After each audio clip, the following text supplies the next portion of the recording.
Hello అండి, నేను doctor కాంతి, gynaecologist, ఆబ్స్టేషనల్ laparoscopic surgeon. రొటీన్గా మా ఓపీలో పిల్లల కోసం వస్తుంటారు. అది పెళ్ళి ఎంతకాలం అవుతుందంటే 2 మంత్స్కి 3 మంత్స్ కానీ వస్తుంటారు. సో ఇన్ఫర్టిలిటీ డెఫినేషన్ ప్రకారమే భార్యాభర్తలు రెగ్యులర్గా కలుస్తూ సంవత్సరం అయినా కానీ కన్సీవ్ కాకపోతే వాళ్ళని ఇన్ఫర్టిలిటీ కపుల్ అంటాము. కాబట్టి 1 year పెళ్ళి భార్యాభర్తలు రెగ్యులర్గా కలుస్తూ 1 yearకి కూడా పిల్లలు పుట్టకపోతే అప్పుడు మీ డాక్టర్ని కన్సల్ట్ కండి. ఈ 1 year లోపల మీకు ఎలా కన్సీవ్ కావాలో చెప్తాను. రెగ్యులర్గా భార్యాభర్తలు కలవాలి. మెయిన్గా రెగ్యులర్ సైకిల్స్ అంటే 28 days సైకిల్స్ ఉన్న ఆడవారిలో 12th day నుంచి 17th day వరకు రెగ్యులర్గా ఉండండి. ఎగ్ రిలీజ్ అంటే ఓవ్యులేషన్ అంటారు, ఎగ్ రిలీజ్ అంటారు. ఆ ఎగ్ రిలీజ్ అనేది 14th day అవుతుంది.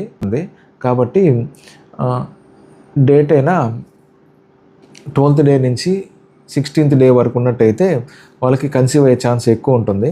ఇది వాళ్ళ టాపిక్. మరిన్ని టాపిక్స్ కోసం ఛానల్ లైక్ చేయండి, షేర్ చేయండి, సబ్స్క్రైబ్ చేయండి. ఇంకేమైనా డౌట్ ఉన్న కింద కామెంట్ చేయండి, నేను తప్పకుండా రిప్లై ఇస్తాను. Thank you.